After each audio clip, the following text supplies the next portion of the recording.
What happens when a man who owns the sky is told he doesn't belong in it. This isn't a story about a simple flight delay. It's a story about perception power and the devastating price of prejudice. A single boarding pass. That's all that stood between Julian Vance, a self-made tech billionaire, and the deal of a lifetime. But a gate agent and a pilot didn't see a CEO. They saw a threat. They made a choice that would echo from the airport gate to the stock market floor. In the next 12 minutes, an empire would be shaken, careers would be vaporized, and a plane full of people would become unwitting witnesses to a staggering display of power. But the real story is what happened after the plane was grounded. The air in Terminal 4 of JFK was a familiar cocktail of recycled oxygen Cinnabon and low-grade anxiety. For Julian Vance, it was just white noise. He sat hunched over his laptop at a charging station, the hood of his grey cashmere Ami Paris sweatshirt pulled up, obscuring his face from the casual observer. On his screen, lines of code and complex financial projections scrolled by a language only a handful of people on the planet could truly comprehend. This was his sanctuary, the digital world he had built from the ground up. At 34, Julian was the founder and CEO of Vance Innovations, a titan in the field of artificial intelligence and logistical software. His company's flagship program, Synapse, was the invisible nervous system for dozens of Fortune 500 companies, optimizing everything from shipping routes to energy consumption. He was by any measure a king in his own kingdom, with a net worth that flirted with 12 figures. But here, in the organized chaos of Gate B23, he was just another guy in a hoodie and expensive sneakers waiting for Apex Airlines Flight 812 to San Francisco. He preferred it this way. The anonymity was a balm against the crushing pressures of his life. He was flying to SFO to finalize the most significant acquisition in his company's history, a deal that would cement his legacy. His first-class ticket seat, one lay, was a small but necessary luxury to ensure he arrived rested and ready. He'd taken the red-eye from London, landed, and had a few hours to kill. Instead of retreating to the Apex Sky Lounge, he'd chosen the anonymity of the public terminal. He liked to feel the pulse of the world his technology was changing. He watched a mother wrangling two toddlers, a young couple, taking a selfie, a businessman barking into a phone. These were the people he worked for, ultimately. The data points that Synapse processed had real-world consequences for them all. A metallic voice announced the pre-boarding for Flight 812. Julian took a final sip of his lukewarm coffee, slid his laptop into his worn leather backpack, and stood up, stretching his long legs. He was tall and athletic, a stark contrast to the stereotype of a reclusive tech genius. He fell into the queue for first class, pulling down his hood. His face was sharp and intelligent, his eyes holding a calm, observant intensity. He pulled out his phone, displaying the digital boarding pass for seat 1A. The gate agent at the podium was a woman in her late 50s named Susan Miller. Her name tag was slightly askew on her perfectly pressed Apex uniform. She had the weary, practiced smile of someone who had dealt with every conceivable type of traveler. As Julian approached her, smile tightened almost imperceptibly. Her eyes flickered from his face to his hoodie to the backpack slung over his shoulder. "Good afternoon, sir," she said, her tone a half-step too bright. "Boarding for Diamond Medallion and active-duty military members at this time." "Hi," Julian replied, his voice a low, pleasant baritone. "I'm in 1A." He held out his phone. Susan didn't look at the screen. Her eyes were fixed on his face. "First-class boarding will begin in a few moments, sir. We are currently pre-boarding." Julian frowned slightly. "Right. This is the first-class line." He gestured to the sign above his head. Yes, it is, she said, her voice taking on a patronizing edge, as if explaining something to a child. If you could just step to the side, we can get our pre-boarding passengers on the plane. A prickle of annoyance, honed by a lifetime of similar subtle dismissals, went down Julian's spine. He had faced this his entire life. The security guard following him in a high-end store. The valet who handed him a ticket, assuming he was the parking attendant. The investors who in his early days would address his white co-founder instead of him. He had learned to navigate these moments with a calm, unyielding patience. I think there's a misunderstanding, he said, keeping his voice level. My ticket is for first class, seat 1A. I am in the correct line. He pushed his phone a little closer to her. This time she glanced at it, but her expression didn't change. It was a cursory, dismissive look. Sir, our first-class cabin is completely full. I'm not sure what that is, but the manifest I have shows seat 1A is already assigned. There must be a system glitch. The man behind Julian, a portly man in a golf shirt, huffed impatiently. Can we get a move on here? Julian ignored him. He looked directly at Susan. It's not a glitch. I booked this ticket 2 months ago. It's on my Apex app. It's on my credit card statement. It's the ticket I'm holding. Could you please scan it? Susan's face hardened.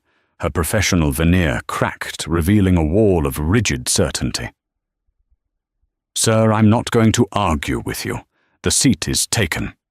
Now please step out of the line. You're holding everyone up. This was the crossroads. The moment where he could either make a scene and be labeled the angry black man, or he could retreat, swallow the indignation, and call his assistant to fix it. For years he had chosen the latter.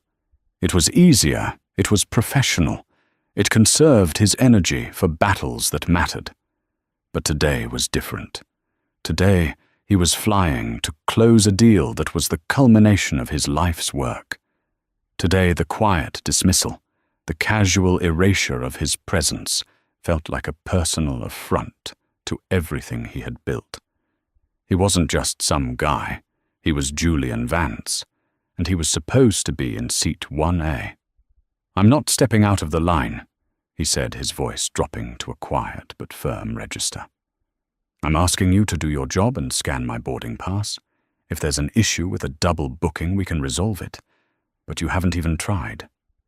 Susan's face flushed with anger. She saw defiance, not a customer with a legitimate issue. Sir, I'm going to have to ask you to calm down. I am calm, Julian stated, and it was true. His heart rate was steady. His mind was clear. This was no longer about a seat. It was about a principle. I am a first-class ticket holder, being denied boarding. I want to speak to your supervisor. Susan snatched the microphone from its cradle. Her voice, amplified through the terminal, was sharp and strained. Paging a supervisor to gate B23, customer disturbance at the podium. The words hung in the air instantly, painting him as the aggressor. Heads turned. Phones predictably began to rise, their small black lenses aimed at him like a firing squad.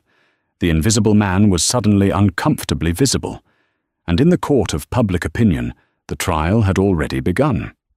The supervisor who arrived was not the calm, de-escalating presence Julian had hoped for. He was a harried man named David, whose immediate goal was clearly to quell the disturbance and get the flight out on time. He listened to Susan Miller's animated one-sided account with a series of sympathetic nods. And I told him repeatedly that the seat was occupied, David. He just refused to listen, became very aggressive and belligerent. Susan finished casting a nervous, accusatory glance at Julian. Julian stood silently, his arms crossed, a mask of impassivity on his face. He let her finish noting the buzzwords, aggressive, belligerent. They were weapons designed to disarm him before he could even speak. David turned to Julian, his expression a mixture of impatience and forced politeness. "Sir, I understand your frustration, but Susan has the final manifest. If she says the seat is occupied—" "Did you look at my boarding pass?" Julian interrupted, his voice cutting through the supervisor's platitudes. "Did you ask her if she scanned it, or did you just take her word for it?" David was taken aback. "Well, she's a 20-year veteran agent, sir. I trust her judgment." "Her judgment is based on an assumption," Julian said, his gaze unwavering. "An assumption she made the second I walked up here. I am asking you as the supervisor to perform a basic function of your job. Verify the ticket." A new figure strode into the tense circle, exuding an air of unassailable authority. He was tall, with silver hair, a crisp pilot's uniform, and the easy confidence of a man used to being in command. 4 gold stripes on his epaulets identified him as the captain. His name tag read, "Robert Sterling." "What's the hold-up here?" Captain Sterling boomed, his voice accustomed to being heard over the roar of jet engines. He didn't look at Julian. He looked at David and Susan. "Captain," Susan said, her relief palpable. "This gentleman is refusing to accept that his seat is unavailable. He's causing a scene and delaying boarding." Captain Sterling finally turned his gaze on Julian. It was a quick, dismissive appraisal, the kind one gives to a piece of luggage that might not fit in the overhead bin. He saw the hoodie, the backpack, the quiet intensity in Julian's eyes, and made his own calculation. "Son!" The captain began the word, dripping with condescension. "We have a plane to fly. If my gate agent says the seat is full, it's full. Now I'm sure we can find you a spot in coach." "I don't want a spot in coach," Julian said, his patience wearing dangerously thin. "I want the seat I paid for, the seat that is currently on my digital boarding pass. It's seat 1A. A flicker of recognition crossed Captain Sterling's face, but it wasn't for Julian. He smiled faintly. "Ah, 1A. Yes, that seat is taken. My son is sitting there. A last-minute family accommodation. I'm sure you understand." The revelation landed with a thud. It wasn't a double booking. It wasn't a system glitch. It was nepotism, plain and simple. They had bumped a paying first-class customer for the captain's son and were now trying to gaslight him into believing it was his fault. The cold fury that Julian had kept so carefully in check began to thaw. "Your son," he repeated, his voice dangerously quiet. "You bumped a revenue-paying first-class passenger for your son. Is that Apex Airlines policy? Captain Sai Sorsa Bulasa." Captain Sterling's jovial facade vanished, replaced by a stern authoritarian glare. He was on his ship now, and his word was law. "My ship, my rules. We are a family here at Apex. We take care of our own. Now, are you going to take the seat we are offering you in economy, or are you going to be removed from the airport?" It was a direct threat. The supervisor, David, shifted uncomfortably. Susan Miller looked smug, vindicated by the captain's backing. The passengers in line were now openly filming, whispering amongst themselves. The narrative was solidifying. A troublemaker was being put in his place by the decisive, authoritative pilot. Julian looked past the captain, through the jet bridge window, at the massive Airbus A321 waiting on the tarmac. Its tail was emblazoned with the Apex Airlines logo, a stylized golden eagle in flight. He had studied that logo for months. He knew the company's debt-to-equity ratio, its fleet maintenance schedules, its quarterly fuel expenditure. He knew its weaknesses and its potential. He turned his gaze back to Captain Robert Sterling. This man, in his crisp uniform, embodied the old guard of the company, arrogant, entitled, operating on a system of favors and assumptions. He was the very culture Julian's new ownership was meant to eradicate. "So that's your final decision," Julian asked, his voice devoid of emotion. "You are, as the captain of this flight, officially denying me a ticketed passenger access to my assigned seat and refusing to let me board this aircraft unless I accept a demotion to a different cabin." "That's exactly what I'm saying." Captain Sterling snapped, his patience gone. "You've got 2 minutes to decide before I have Port Authority escort you out. We have a schedule to keep."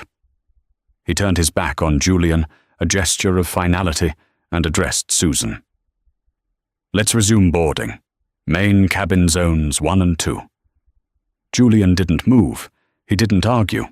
He simply stood there as the line began to move past him, the other passengers pointedly avoiding his eyes. He watched Captain Sterling stride down the jet bridge with a proprietary air. He watched Susan Miller scan boarding passes with a triumphant little smirk. He watched the whole flawed system churn on without him. He took a deep breath, the scent of Cinnabon and injustice thick in the air. He pulled out his phone, but he didn't look at his boarding pass. He navigated to his contacts list, his thumb hovering over a name. Evelyn Reed, his chief of staff, and the most ruthlessly efficient person he knew. He stepped away from the podium, finding a quiet corner by a window overlooking the tarmac. He looked at his watch. 18 p.m. Boarding would be complete in about 15 minutes. The doors would close. The plane would push back. Captain Sterling thought he had won. He thought he had solved a problem. He had no idea he had just started a war. Julian pressed the call button. "Evelyn," he said, when she answered. "We have a problem, but I think it's also an opportunity. Get our legal team on the line and patch in Marcus Thorne from Vanguard Capital. Now." He stared out the window at Flight 812. A clock had started, not the airline's but his. And it was ticking, while passengers shuffled down the jet bridge, stowing their carry-ons and settling into their seats. Julian Vance stood by the terminal window, orchestrating a silent coup. The world inside his AirPods was a whirlwind of calm, precise commands, a stark contrast to his still composed exterior. "Evelyn, are Marcus and legal on?" he asked, his voice low. "They are." Evelyn Reed's voice came back, crisp and clear. "Marcus, you're on with Julian. David and Anya from the legal team are here as well." Marcus Thorne was the grizzled, no-nonsense head of Vanguard Capital, the private equity arm of Julian's empire.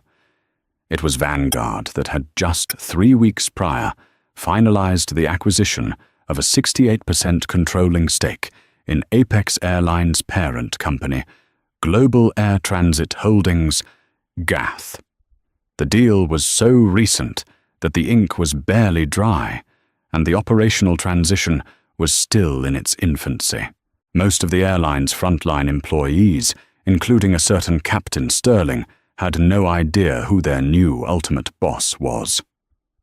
"Julian, what's going on? You're supposed to be in the air," Marcus grunted.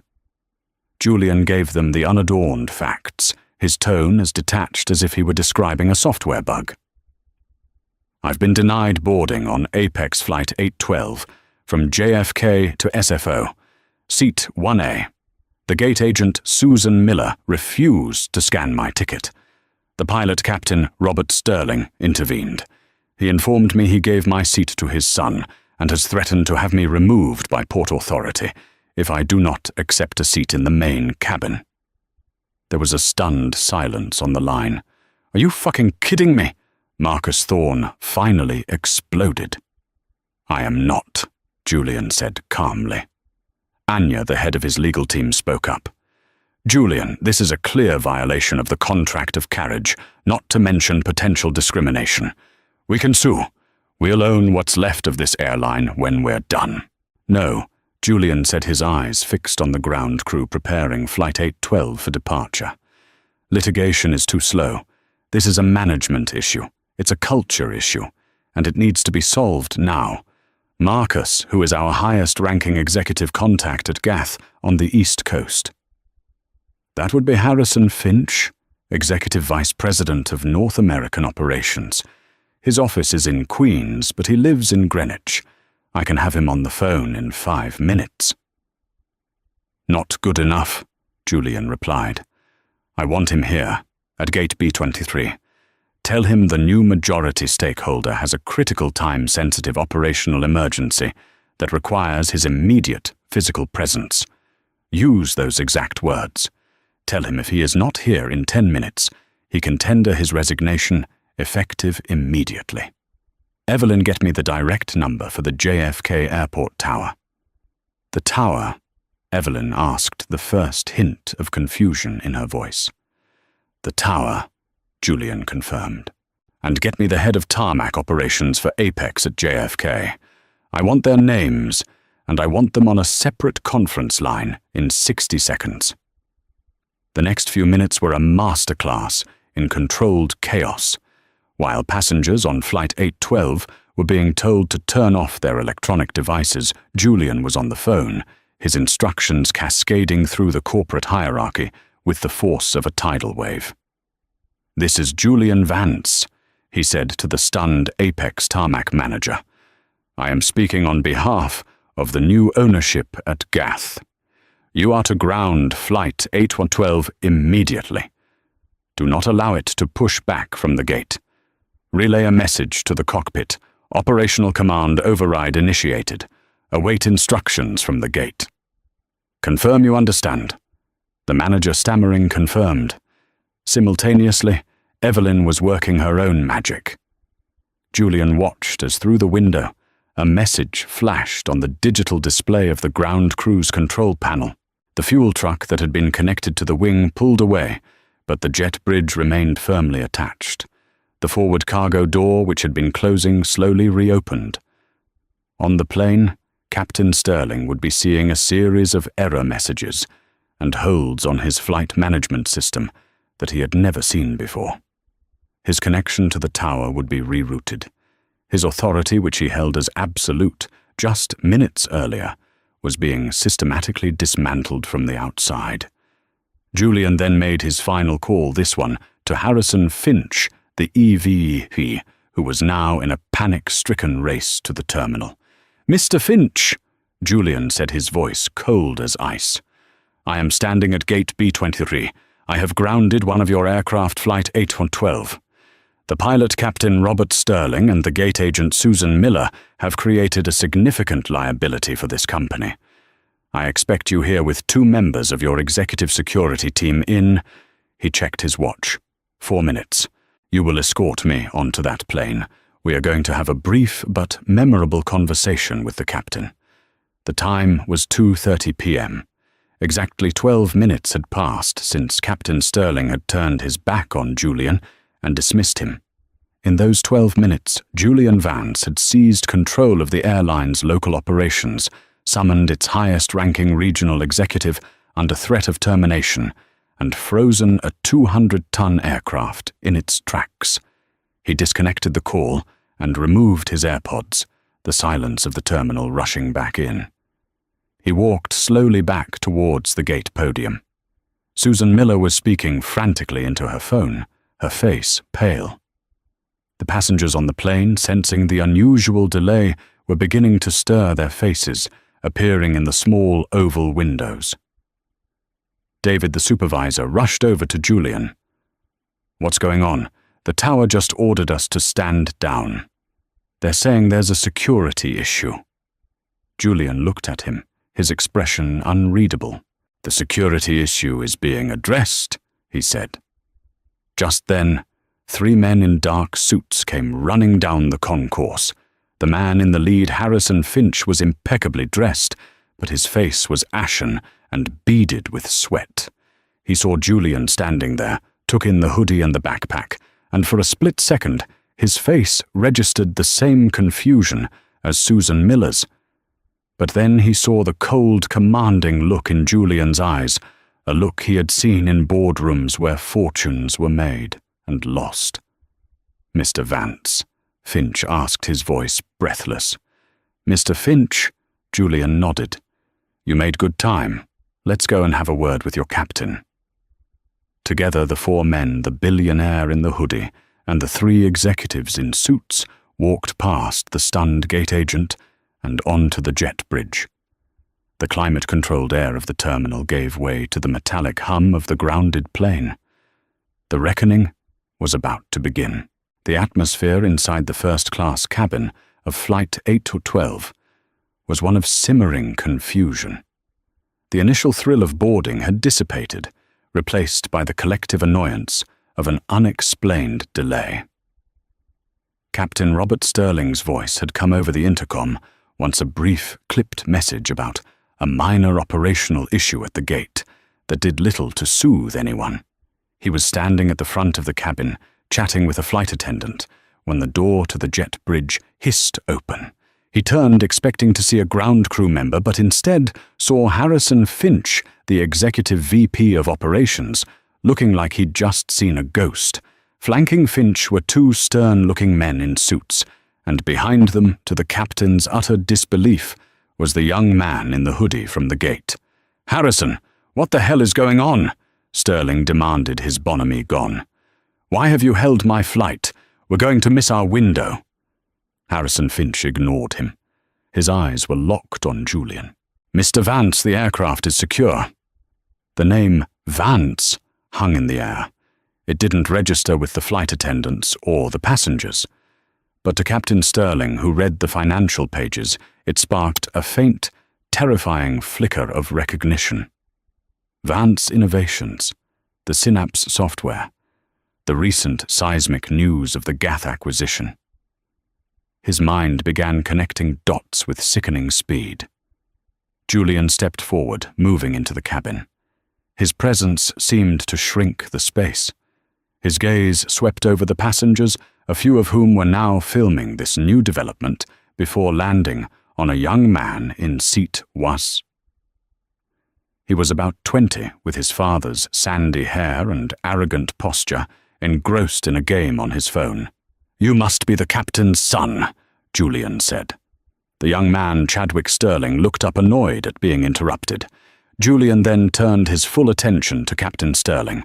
The pilot's face had gone from ruddy and confident to a sickly, mottled white. The swagger was gone, replaced by a rigid, defensive posture. "Captain Sterling?" Julian began, his voice, not loud, but carrying to every corner of the silent cabin. "A few minutes ago, you identified this aircraft as your ship. You invoked your rules. Let's clarify the new chain of command. My name is Julian Vance. I am the founder and CEO of Vance Innovations. Through my private equity firm, Vanguard Capital, I am the new majority owner of Global Air Transit Holdings, the parent company of this airline. That makes this my plane, my company, and my rules. Is that clear?" A collective gasp went through the cabin. Phones were now held aloft with shaking hands. The flight attendant near the galley door looked like she was about to faint. Captain Sterling swayed slightly, as if he'd taken a physical blow. He opened his mouth, but no sound came out. Julian wasn't finished. He turned to the bewildered young man in 1A. "Young man, get out of my seat." Chadwick Sterling looked to his father for guidance, but his father seemed frozen, a statue of broken pride. He fumbled with his seatbelt and scrambled out of the seat, stumbling into the aisle. Julian gestured towards the economy cabin without looking. "Go find a middle seat in the back. That's where you belong." He then looked at Harrison Finch. "Find out what paying passenger was supposed to be in that middle seat and upgrade them to first class for the inconvenience. Comp their ticket, and send a bottle of Dom Perignon to every passenger in this cabin for the delay I was forced to cause." He then turned back to the captain, his eyes like chips of granite. "You asked me to make a decision between taking a seat in coach or being removed. You made your decision based on my appearance. Now I'll make mine based on your character and your judgment. You are a liability to my company. You are a relic of a culture I will not tolerate. You placed your own petty nepotism above customer service and company policy. You abused your authority, and you were profoundly, catastrophically wrong. Julian took a small step closer. Captain Robert Sterling, your employment with Apex Airlines is terminated, effective immediately. Your pilot's license will be reviewed by our board, and I will personally recommend the FAA do the same. Get your personal belongings and get off my plane. The finality of the words was absolute. It was a corporate execution carried out in front of a captive audience. You can't do that, Sterling stammered the words hollow. I have a union. Your union will receive a copy of your termination paperwork, along with a dozen sworn affidavits from the passengers you've inconvenienced, Julian said coldly. They will also receive a copy of the new GATH corporate conduct policy, which you are in breach of. Your union can't protect you from this. Harrison, have your security escort Mr. Sterling from the cockpit and off the premises. He is not to touch the controls. The two security men moved forward, their expressions impassive. They flanked the now trembling captain, who looked around wildly at the passengers, at his son who was cowering in the aisle, at the flight crew who refused to meet his gaze. His authority, his career, his identity, it had all been stripped away in less than 2 minutes. As they guided him toward the door, Julian's voice stopped him one last time. Oh, and Captain... Sterling paused, his shoulders slumped in defeat. For the record, Julian said, sinking into the plush leather of seat 1A and pulling his laptop from his backpack, you just cost this company approximately $1.2 million in operational delays, reputational damage, and potential litigation. And I haven't even gotten to the gate agent yet. He booted up his laptop, not giving the disgraced pilot another glance. The message was clear. The king had been dethroned. A new one had just taken his seat. Before Flight 812 even pushed back from the gate, with a new captain hastily summoned from a standby crew, the story was already igniting online. The dozen sworn affidavits Julian had mentioned were nothing compared to the 24 smartphone videos that were uploaded, tweeted and shared from the plane and the terminal. The first wave of public reaction was a tidal wave of adoration for Julian. The earliest clips to go viral were tightly edited, focusing on his calm demeanor during the initial confrontation and the stunning dramatic climax in the first-class cabin. Hashtags like "Now Apex Justice," "Our Boss Move," and "Julian Vance" trended worldwide. Memes sprouted like weeds. Captain Sterling's shocked face next to the caption, "Find out," following a picture of Julian with the caption, "Fascism surround." He was hailed as a hero, a modern-day icon who had struck a blow against racism and corporate entitlement.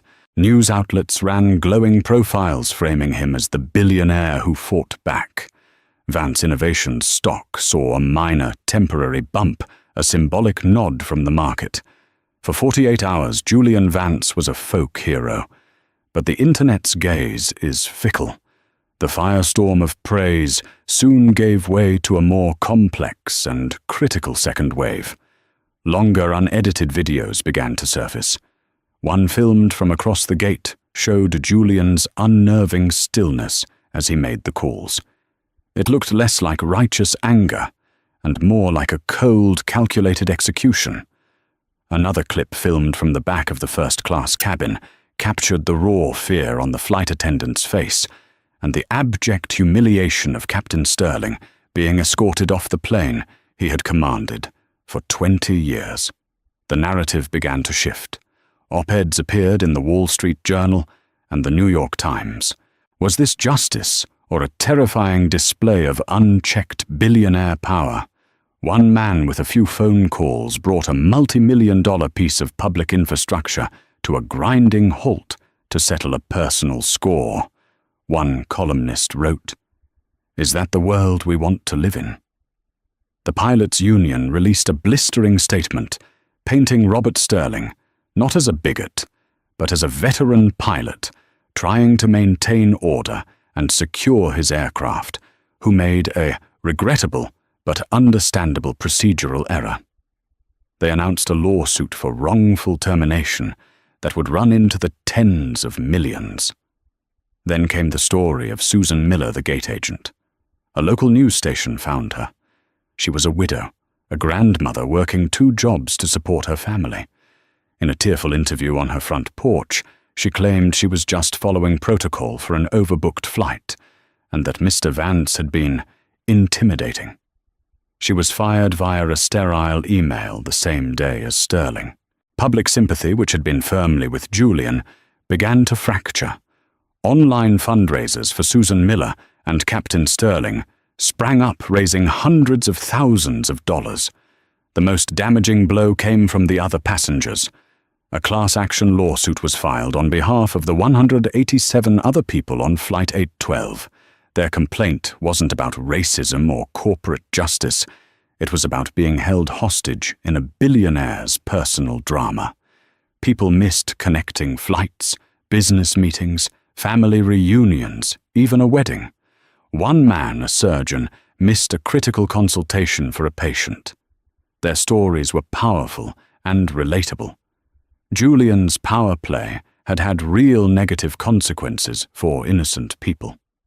The FAA launched a formal investigation into the Operational Command override, an unprecedented event initiated by a civilian owner. The media, which had built him up, now began to circle like sharks sensing blood in the water. They dug into his life, his business practices, his aggressive takeover tactics. The hero narrative was dead. In its place was the story of an arrogant, power-mad tech baron with a god complex. In the Vance Innovations boardroom, the atmosphere was funereal.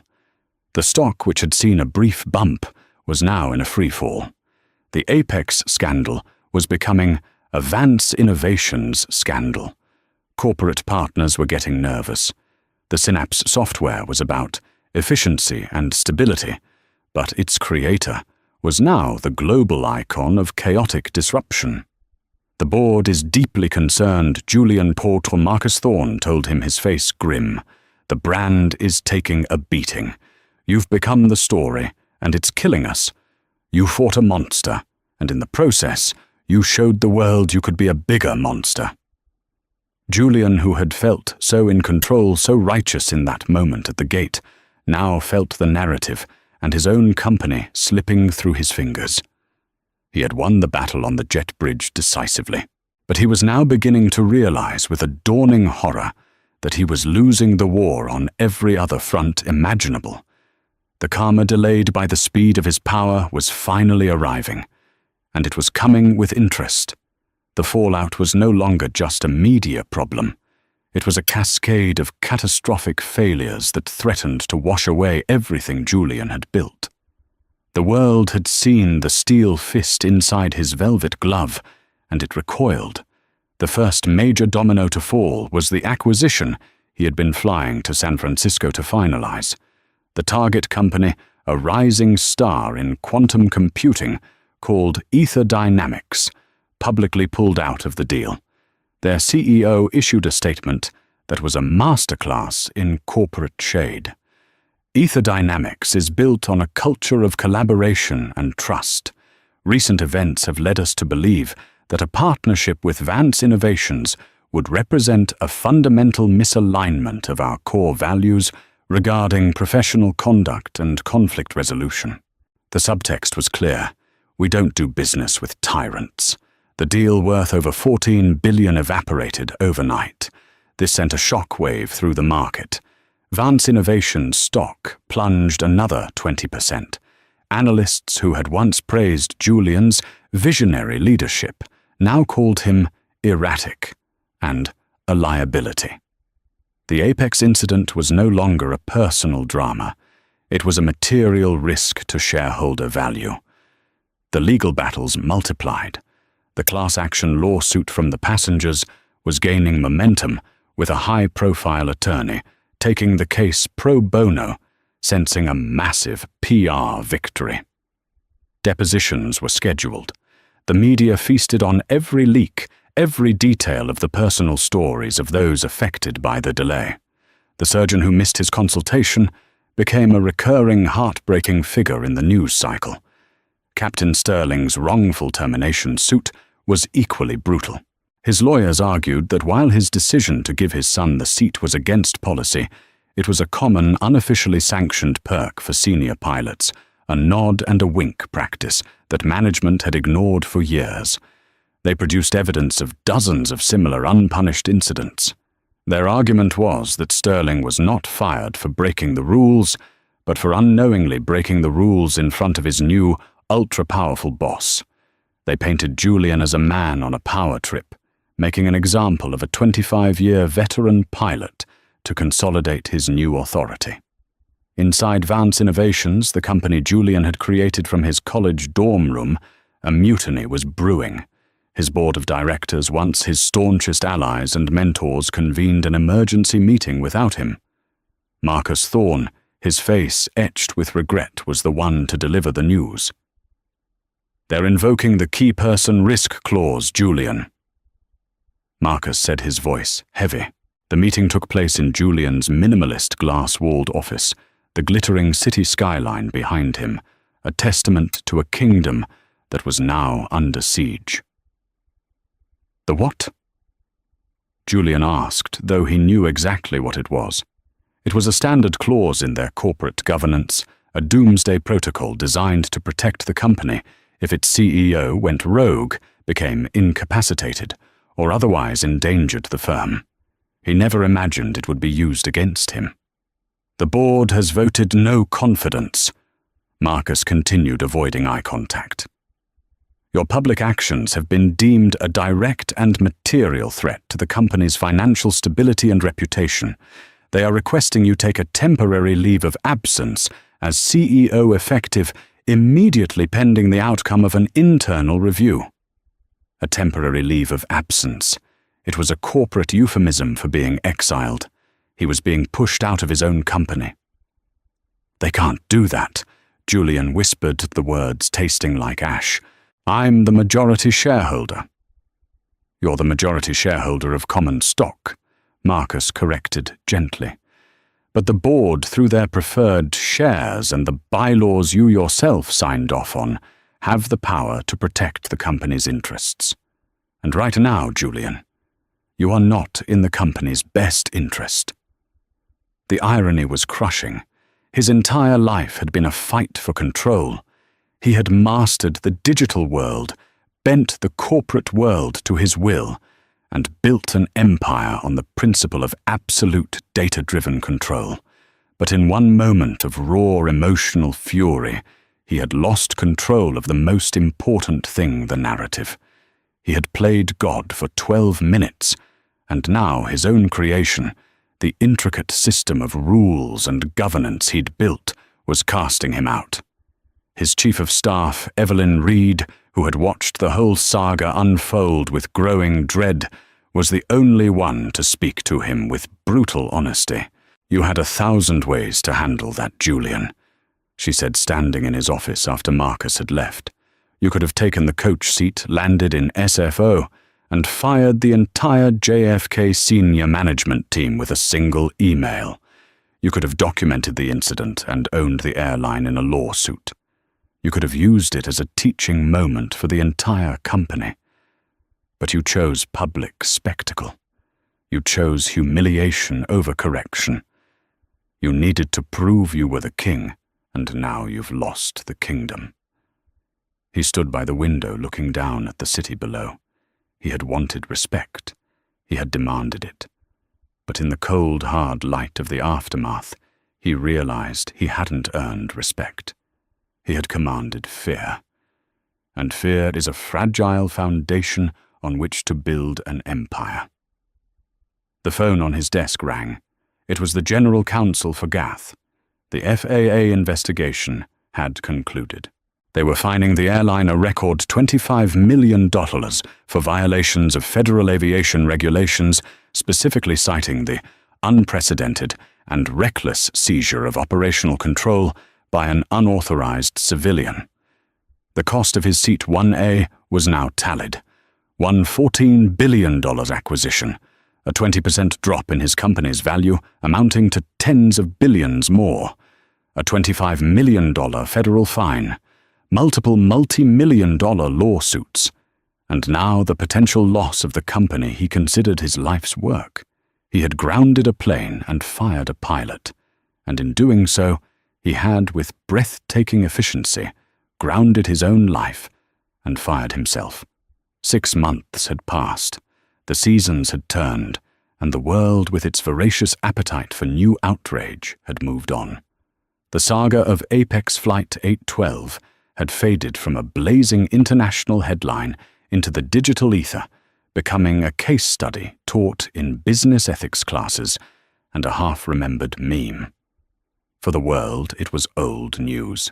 For Julian Vance, it was the stark, unyielding architecture of his new life. He no longer lived in the sky-piercing penthouse that overlooked Central Park. The board of Vance Innovations, in a move of quiet surgical cruelty, had bought it back from him as part of his severance package, citing it as a key corporate asset. He now lived in a tastefully anonymous brownstone in Brooklyn, a beautiful home by any standard, but to him, it felt like a gilded cage. The silence was the loudest thing in it. His days, once a relentless torrent of meetings, calls, and decisions that could shift markets, were now a vast, echoing emptiness. He would wake up at his customary 5 a.m., his body still wired for battle, only to find there was no war to fight. The phone on his nightstand remained dark. The emails that trickled in were mostly spam and newsletters. The man who had managed the flow of global commerce was now just a man managing the flow of time. His official title was Founder and Strategic Advisor, a hollow honorific designed to prevent him from suing the company he had birthed. He was a ghost in his own machine, an exile from his own kingdom. The board had installed a new CEO, a man named Gerald Finney, whose personality was as grey as his suits. Finney's leadership was uninspired but crucially stable. He was the calm after Julian's storm. Under Finney, the stock had clawed its way back, and the Ether Dynamics acquisition was even back on the table, albeit at a higher price. The company was healing, cauterizing the wound that had been his ego. The lawsuits had been settled in the quiet, bloodless manner of corporate litigation, with non-disclosure agreements, burying the astronomical sums paid to the passengers to Captain Sterling and to Susan Miller. Sterling shielded by his union, and a narrative of a veteran pilot made into a scapegoat, retired to a golf community in Arizona. Susan Miller had taken her settlement and vanished from public life, her tearful interview a distant memory. They had moved on. Julian was the one who remained frozen in the amber of that day. He'd had countless hours to replay the 12 minutes that had redefined his life. He saw it from every angle, like a programmer debugging a catastrophic error in his own source code. He felt the initial sting of Susan Miller's dismissal, a familiar wound that had, for some reason, festered more deeply that day. He remembered the cold, crystalline rage that had settled over him, the intoxicating clarity of purpose. He remembered the surge of absolute power as he'd issued commands, bending the airline's massive infrastructure to his will.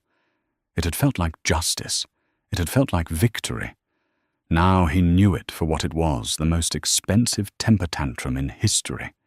He hadn't sought justice. He had sought subjugation. He hadn't wanted to correct a wrong. He had wanted to humiliate his offenders. He had used a nuclear weapon to kill a fly, and the radioactive fallout had poisoned his own land. It was a call from his aunt in Chicago that finally broke the inertia. His father, a man from whom he had been estranged for the better part of a decade, had suffered a stroke. It wasn't life-threatening, but it was serious. "He's asking for you, Julian," his aunt had said, her voice strained. His father, a retired steel worker, was a man carved from a different, harder earth. he had never understood Julian's world of algorithms and venture capital. "Remember the dirt you came from, son," he used to say. "Doesn't matter how high your building is if the foundation is rotten." Their estrangement had begun when Julian's ambition had eclipsed his empathy, when he'd started seeing people, including his own family, as assets or liabilities. Now, with his own foundation shattered, the words haunted him. He sat at his sleek, minimalist desk and opened his personal laptop, an act that felt foreign. He navigated to a commercial airline website, the garish colors and pop-up ads, an assault on his senses. For 15 years, travel had been something that happened for him. A single text to Evelyn Reed, SFO tomorrow, and a private jet would be fueled or a first-class seat would be materialized. Now he was confronted with fare classes, seat selection fees, and flashing banners urging him to book a rental car. He found a flight to O'Hare on a carrier he barely recognized. He clicked through the options, his finger hesitating over the first-class cabin. The price difference was trivial to him, a rounding error in his bank account. But it felt wrong, a grotesque parody of the man he was pretending not to be. He clicked main cabin and paid with his personal credit card. The confirmation email felt both mundane and monumental. The next afternoon, a yellow cab dropped him at JFK's Terminal 4. The chaotic symphony of the airport, the rolling squeak of luggage wheels, the overlapping announcements, the cacophony of a dozen languages washed over him. He was no longer insulated from it by the hushed tones of a private lounge. He was just a man with a duffel bag, another body in the great surging river of humanity. He waited in the security line, watching a young mother try to fold a stroller while keeping a toddler from running off. He saw a group of students in college sweatshirts buzzing with the excitement of their trip. He saw a man in a rumpled suit, his face etched with exhaustion, clearly on his way home from a trip that had not gone well. These were the people his Synapse software managed and optimized the data points he had once viewed from a 30,000-foot remove. Now he was standing among them, sharing their stale air and their quiet impatience. At the gate, he sat down and waited. The flight was delayed by 45 minutes. The old Julian would have been on the phone demanding answers, his displeasure rippling down a chain of command. The new Julian just sat watching the planes take off and land. He saw an Apex Airlines A321 taxiing on the runway, the golden eagle on its tail catching the afternoon sun. He felt a bitter, proprietary pang. My plane. The thought was an involuntary reflex, a ghost limb twitching. Finally, the boarding process began. He listened as the gate agent called the familiar sequence active duty military families with small children, Global Services Group Force. 1. He watched the parade of the privileged and prioritized a procession he had once led. He waited and waited. Finally, the agent called, "We now welcome Zone 4 for boarding." He joined the slow-moving queue, his digital boarding pass on his phone. He walked down the jet bridge, the scent of recycled air and disinfectant instantly recognizable. He found his row and his seat. 28B, the middle seat. He slid in his 6'2" frame, feeling compressed and awkward. His knees were jammed against the hard plastic of the seat in front of him. The woman by the window offered a brief, polite smile before putting her headphones on, creating an invisible wall. The man on the aisle was large, already spilling over the armrest that was supposed to be a shared territory. Julian conceded it without a fight. He was trapped. As the plane finally taxied, the captain's voice came over the speaker, a cheerful, professional woman's voice. She apologized for the delay, citing air traffic control congestion. No one complained. It was a simple, blameless fact of modern travel. The system was working, absorbing its small inefficiencies, moving on. The plane ascended, banking over the city, and Julian looked out the window, catching a glimpse of the Manhattan skyline. He could pick out the needle-thin tower where he used to live, where he used to command his empire. From here, it was just another shard of glass in a vast, indifferent cityscape. He leaned his head back against the headrest and closed his eyes. The memory of Flight 812 returned, not as a triumphant war story, but as a tragedy. He saw Captain Sterling's face, not as the arrogant fool, but as a man publicly broken his life's work, incinerated in an instant. He saw Susan Miller's panicked expression, a working woman caught in the crossfire of a battle she didn't understand. He saw the faces of the 187 other passengers. Their plans ruined their lives, disrupted all for his pride. He had fought to be seen, to be acknowledged as more than a black man in a hoodie. But what had he demanded? To be seen as a customer. A human being deserving of basic respect? No. He had demanded to be seen as a king, as a power beyond their comprehension. He hadn't wanted equality. He had wanted worship. He had confused the respect he craved with the fear he commanded. The man on the aisle grunted, shifting his weight, and his elbow jabbed Julian in the ribs. "Sorry, bud," he mumbled, not looking up from his spreadsheet. "No problem," Julian replied, his own voice sounding distant to him. That small, mundane interaction struck him with the force of a revelation. The casual "bud," the shared inconvenience, the utter lack of ceremony. This was the world he had tried so desperately to rise above, the world he had viewed from the serene isolation of Seat 1A. He had spent his life building walls of wealth and power to protect himself from the small indignities, only to find himself imprisoned behind them. He had grounded a plane to prove he belonged in the front. The hard karma, the true price of his power, wasn't the lost money or the lost company. It was this slow, grinding descent back to the middle, where life was cramped and uncomfortable, where you had to negotiate for armrests and apologize to strangers, where you were not the exception, but the rule. He was flying to see his estranged father, a man of steel and dirt, and for the first time, Julian felt like he was finally, painfully coming back down to earth. The story of Julian Vance isn't just a viral clip or a dramatic headline.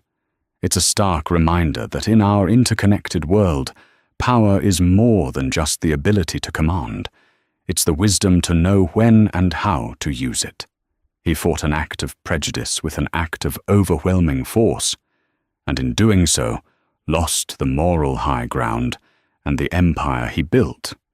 He won the battle, but did he lose the war? Was his response justified, or was it a catastrophic overreaction? This story shows that the consequences of our actions, especially when we hold immense power, can ripple out in ways we can never predict, often coming back to ground us in the most unexpected ways. What do you think? Was Julian Vance a hero or a villain in his own story? Could you have walked away, or would you have done the same? Let us know your thoughts in the comments below. If stories like this, exploring the complex lines between justice, revenge, and consequences, fascinate you, please hit that like button, share this video with someone who needs to see it, and subscribe to our channel for more true-to-life narratives that you won't forget.